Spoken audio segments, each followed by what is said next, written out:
Hello Khushi కెమ్స్, how are you all? ఈరోజు నేను మీ ముందుకి నీట్ 2025 కెమిస్ట్రీ క్వశ్చన్ పేపర్లో ప్రతి క్వశ్చన్కి డీటెయిల్ ఆన్సర్స్ చూసే సిరీస్లో భాగంగా నెక్స్ట్ క్వశ్చన్ అయితే మీ ముందుకు వచ్చేసాను. ఈరోజు మనం చూడబోతున్న క్వశ్చన్ అయితే కార్బాక్సిలిక్ యాసిడ్స్ అనే లెసన్కి సంబంధించిన క్వశ్చన్స్ అనమాట. అయితే ఈ క్వశ్చన్లో మనము టాపిక్ ఏంటి అంటే decreasing the acidity of the following aliphatic acids. మనకి కొన్ని ఎలిఫాటిక్ యాసిడ్స్ అయితే ఇచ్చారు. ఆ ఎలిఫాటిక్ యాసిడ్స్కి సంబంధించిన ఎసిడిటీ ఎలా డిక్రీజ్ అవుతుంది, డిక్రీజింగ్ ట్రెండ్ అయితే అడుగుతున్నారు అనమాట. సో ఈ క్వశ్చన్కి డీటెయిల్డ్గా ఆన్సర్ అయితే చూద్దాము. సో ఈ రోజు మనకు అడిగిన క్వశ్చన్ ఏంటంటే the correct order of the decreasing acidity of the following aliphatic acids. So డైరెక్ట్గా ఆప్షన్స్ ఇచ్చారనమాట. మనకి ఇచ్చిన ఆప్షన్స్లో ఏమేమి ఉన్నాయో చూసి దానికి సంబంధించి ఆర్డర్ ఎలా ఉంది అనేది అయితే చూద్దాము. సో ఫస్ట్ ఫార్మిక్ యాసిడ్ ఇచ్చారు, HCOOH. దాని తర్వాత 3 మిథైల్ గ్రూప్స్ అటాచ్ అయిన కార్బన్కి COOH ఇచ్చారనమాట. మనం దీనికి స్ట్రక్చర్ రాసి తర్వాత చూద్దాము. అలాగే 2 CH3 గ్రూప్స్ ఉన్న CHCOOH ఎస్ట్రిక్ యాసిడ్, అలాగే CH3COOH అనమాట. ఏది ఆర్డర్లో ఉంటుంది అనేది అయితే అడుగుతున్నారు. ఇది ఫస్ట్ ఆప్షన్. సెకండ్ ఆప్షన్ వచ్చేసి more substituted or more alkyl groups ఉన్న కార్బాక్సిలిక్ యాసిడ్కి ఎక్కువ ఉంటుంది. ఆల్కైల్ గ్రూప్స్ తగ్గుతూ ఉన్నప్పుడు వాటి ఎసిడిక్ నేచర్ కూడా తగ్గుతుంది అనేది ఆప్షన్ 2 ఇచ్చారు. ఆప్షన్ 3 అనేది ఇలా ఇచ్చారనమాట. ఆప్షన్ 4 అనేది అయితే మనకి ఇలా ఇచ్చారు. అయితే ఈ ఇచ్చిన 4 మాలిక్యూల్స్ స్ట్రక్చర్స్ ఒకసారి రాసి దేనికి ఎందుకు ఎసిడిక్ నేచర్ ఎక్కువ ఉంది, అలాగే ఏది రైట్ ఆన్సర్ అనేది కూడా ఒకసారి చూద్దాము. సో ఫస్ట్ ఫార్మిక్ యాసిడ్ చేస్తున్నాను అనమాట. ఫార్మిక్ యాసిడ్ అంటే మనకి హెచ్ వచ్చేసి యాసిడ్ కార్బాక్సిలిక్ యాసిడ్కి సంబంధించిన ఫంక్షనల్ గ్రూప్ మనకి ఇలా ఉంటుంది, COOH. సో నేను ఇది OH ఇలా రాసుకుంటున్నాను ఎందుకంటే అది యాసిడ్ అని చెప్తున్నాం కాబట్టి.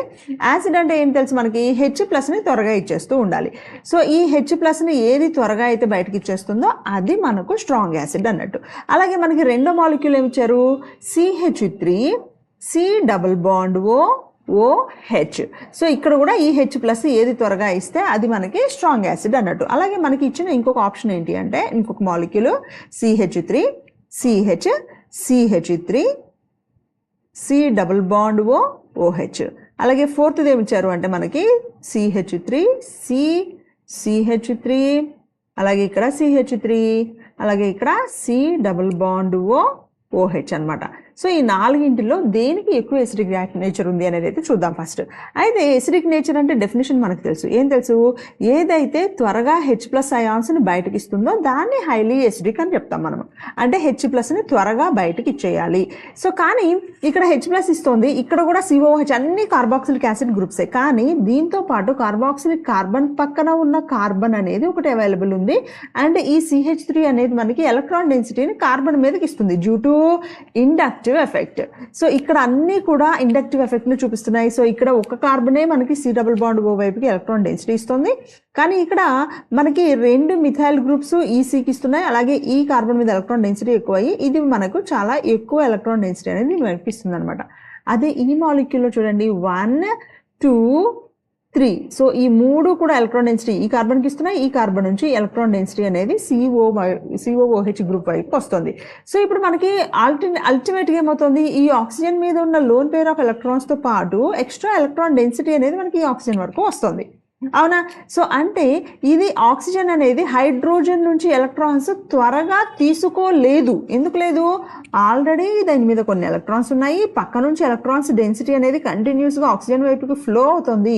సో ఆక్సిజన్ అనేది హైడ్రోజన్ నుంచి ఎలక్ట్రాన్స్ని యాక్సెప్ట్ చేయాల్సిన క్యాపబిలిటీ అనేది తగ్గుతుంది. త్వరగా తీసుకుని Hని H+ లాగా బయటకు గెంటేయడానికి పాసిబిలిటీ చాలా తగ్గిపోతుంది అనమాట. సో ఎప్పుడు తగ్గుతుంది, ఎప్పుడైతే నంబర్ ఆఫ్ ఆల్కైల్ గ్రూప్స్ ఎక్కువ ఉన్నాయో అప్పుడు తగ్గుతోంది. సో అన్నింటికంటే త్వరగా H+ ఏది బయటకి ఇస్తుంది, ఎక్కడైతే తక్కువ ఆల్కైల్ గ్రూప్స్ ఇండక్టివ్ ఎఫెక్ట్ చూపిస్తూ ఉన్నాయో అక్కడ మనకి స్ట్రాంగ్గా అంటే H+ అనేది త్వరగా బయటకు వస్తుంది. సో ఇక్కడ మనకి 3 ఆల్కైల్ గ్రూప్స్ ఇస్తున్నాయి, ఇక్కడ మనకి 2 ఆల్కైల్ గ్రూప్స్ ఇస్తున్నాయి. సో దీంతో కంపేర్ చేసినప్పుడు ఇది స్ట్రాంగ్లీ ఎసిడిక్, నో డౌట్ కదా. ఇక్కడ 3 ఇస్తున్నాయి, ఇక్కడ 2 ఇస్తున్నాయి కాబట్టి ఇది స్ట్రాంగ్లీ ఎసిడిక్. దీన్ని కంపేర్ చేసినప్పుడు ఇది స్ట్రాంగ్లీ ఎసిడిక్.